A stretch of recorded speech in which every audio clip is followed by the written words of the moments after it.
Hello' friends, welcome back to my YouTube channel. মই অনুৰাগ শৰ্মা। আপোনালোক সকলোকে পুনৰবাৰ স্বাগতম জনাইছোঁ মোৰ ইউটিউব চেনেলটোলৈ। আজি মই আপোনালোকৰ সন্মুখত এটা নতুন ভিডিঅ'লৈ উপস্থিত হৈছোঁ আৰু আজিৰ ভিডিঅ'টোত মই আপোনালোকৰ সৈতে শ্বেয়াৰ কৰিম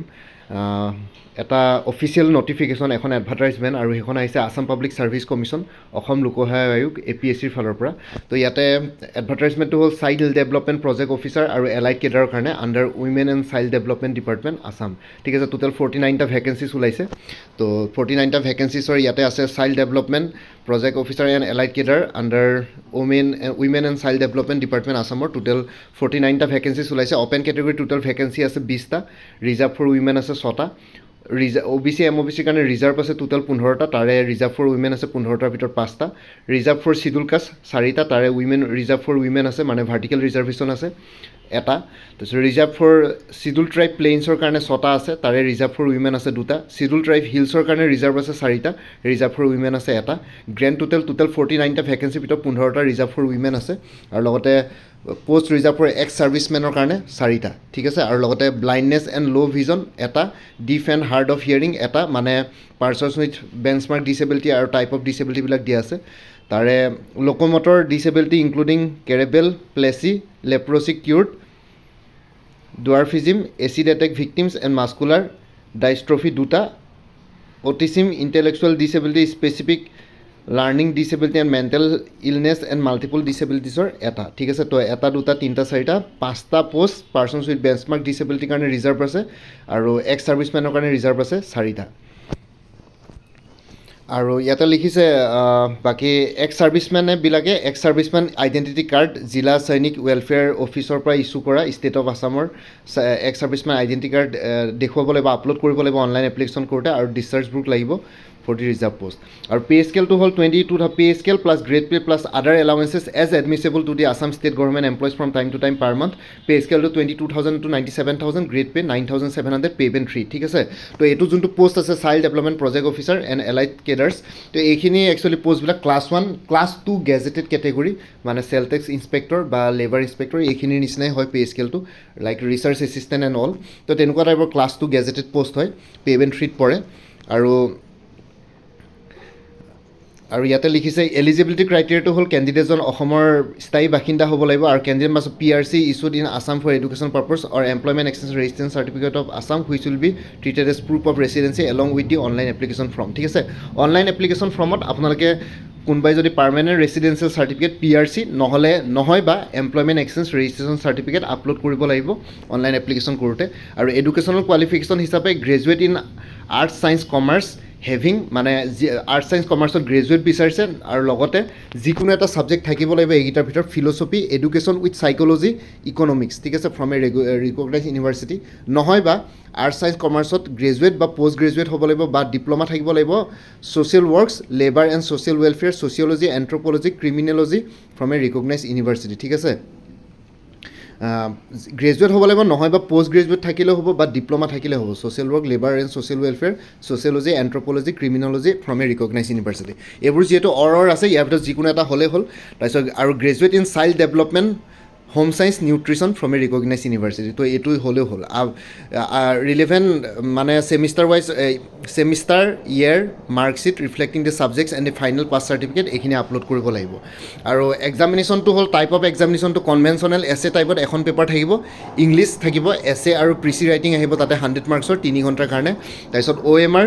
মানে multiple choice type objective type OMR based question papers থাকিব, জেনেৰেল নলেজৰ 100 মাৰ্কছ থাকিব 2 আৱাৰ্ছৰ কাৰণে। অপশ্যনেল ছাবজেক্ট থাকিব any one subject to be selected from the list of optional subject given below. ঠিক আছে, ইয়াৰ ভিতৰত কোনোবা এটা ছাবজেক্ট অপশ্যনেল ছাবজেক্ট হিচাপে চুজ কৰিব লাগিব।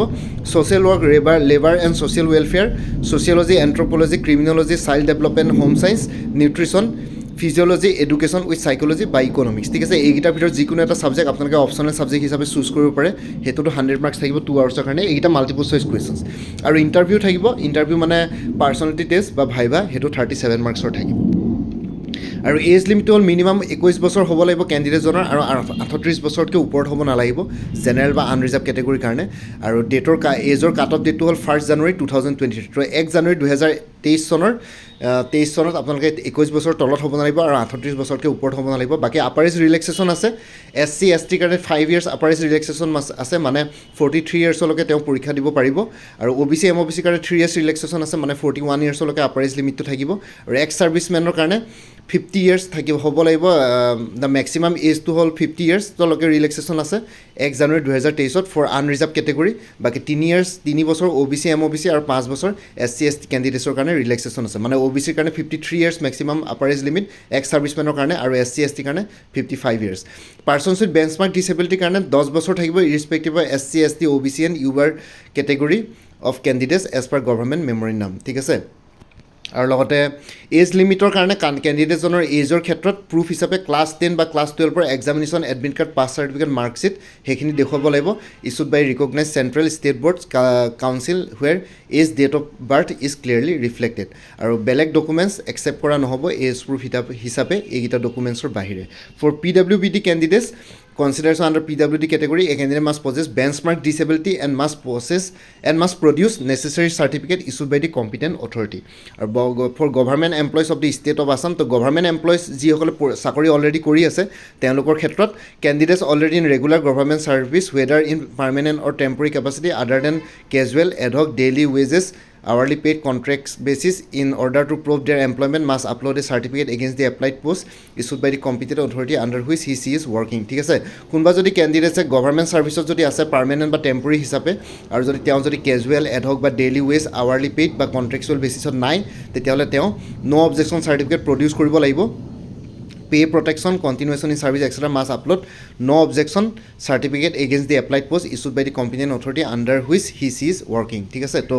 no objection certificate দৰকাৰ পৰিব আৰু আপলোড কৰিব লাগিব ৰিলেভেণ্ট ডকুমেণ্টছ আৰু স্মল ফেমিলি নৰ্মছ এখন ফিল কৰিব লাগিব স্মল ফেমিলি নৰ্মছটো আপোনালোকে APSCৰ অফিচিয়েল ৱেবছাইটত গৈ পেলাই স্মল ফেমিলি নৰ্মছখন ফিল কৰিব পাৰিব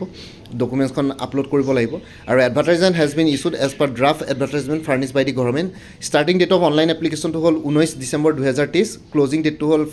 18 জানুৱাৰী 2024 18 জানুৱাৰী 2024 আৰু ফি পে'মেণ্টৰ লাষ্ট ডেট হ'ল 20 জানুৱাৰী 2024 ঠিক আছে আৰু ফিখিনি হ'ল জেনেৰেলৰ কাৰণে এপ্লিকেশ্যন ফি প্ৰচেছিং ফিজ তাৰপিছত টেক্সেবল এমাউণ্ট গোটেইখিনি মিলাই পেলাই গ্ৰেণ্ড টোটেল হ'ব 297.20 ৰুপিজ SC ST OBC MOBCৰ কাৰণে 197.20 ৰুপিজ BPLৰ কাৰণে 47.20 PWBDৰ কাৰণে 47.20 আৰু বাকী এইখিনি আৰু পাৰ্চনছ উইথ ডেছমাৰ্ক ডিচেবিলিটি আৰু কিবা কিবি সেইখিনি আছে ইমান ডিটেইলছত ক'ব যাব নোৱাৰোঁ আৰু এতিয়া মই আপোনালোকক যিমানখিনি দৰকাৰ পৰে আৰু এক্সামিনেশ্যন জ'নবিলাক হ'ল name of examination name of Jones Silchar জ'নৰ আণ্ডাৰত পৰিব ডিষ্ট্ৰিক্ট পৰিব হাইলাকান্দি কৰিমগঞ্জ কাছাৰ মানে যোনখিনি বাৰাক ভেলী ডিষ্ট্ৰিক্ট সেইখন পৰিব যোৰহাটৰ ক্ষেত্ৰত গোলাঘাট ডিব্ৰুগড় যোৰহাট মাজুলী চৰাইদেউ শিৱসাগৰ আৰু তিনিচুকীয়া পৰিব নগাঁৱৰ ডিষ্ট্ৰিক্টৰ নগাঁও জ'নৰ আণ্ডাৰত পৰিব ডিমা হাছাও হোজাই নগাঁও মৰিগাঁও কাৰ্বি আংলং আৰু ৱেষ্ট কাৰ্বি আংলং তেজপুৰত বিশ্বনাথ ধেমাজি লখিমপুৰ শোণিতপুৰ আৰু ওদালগুৰি কোকৰাঝাৰ বঙাইগাঁও চিৰাং ধুবুৰী গোৱালপাৰা কোকৰাঝাৰ আৰু চাউথ চলমাৰা আৰু গুৱাহাটীত বৰপেটা বাক্সা কামৰূপ মেট্ৰ' নলবাৰী দৰং বজালী এণ্ড তামোলপুৰ ঠিক আছে এই গোটেইখিনি বস্তু ডিটেইলছত দিয়া হ'ল তো আপোনালোকে এবাৰ এডভাৰটাইজমেণ্টটো APSCৰ অফিচিয়েল ৱেবছাইটত পাই যাব তথাপিতো মই অকণমান সহজ ভাষাত আপোনালোকক গোটেইখিনি বুজাই দিলোঁ কোনোবা যদি এলিজেবল আৰু ইণ্টাৰেষ্টেড কেণ্ডিডেটছ আছে তেনেহ'লে এপ্লাই কৰিব পাৰিব আৰু লগতে আৰু এটা কথা হ'ল যে মোৰ ভিডিঅ'ছবোৰ চাই যদি ভাল পায় মোৰ চেনেলটো ছাবস্ক্ৰাইব কৰি ল'ব আৰু লগতে আপোনালোকৰ যিমানখিনি ফেমিলি ফ্ৰেণ্ডছ ৰিলেটিভছ আৰু চিনাকি এক্সপিৰিয়েঞ্চ আছে তেওঁলোকৰ লগত মোৰ চেনেলটো শ্বেয়াৰ কৰিব লগতে কমেণ্ট ছেকশ্যনত জনাব কিবা যদি কুৱেশ্যন থাকে ডাউট থাকে মই নিশ্চয় আপোনালোকৰ কুৱেশ্যনছ আৰু ডাউটছবিলাকৰ ৰিপ্লাই দিবলৈ চেষ্টা কৰিম বাকী আজিৰ ভিডিঅ'টো ইমানতে সমাপ্ত কৰি আপোনালোক সকলোৰ পৰা বিদায় ল'লোঁ কাইলৈ পুনৰ এটা নতুন ভিডিঅ'লৈ আপোনালোকৰ সন্মুখত উপস্থিত হ'ম তেতিয়ালৈকে ভালকৈ প্ৰিপেৰেশ্যন কৰি থাকক সকলোৱে অল দি বেষ্ট থাকিলে bye and take care friends Bharat মাতা কি জয় জয় আই অসম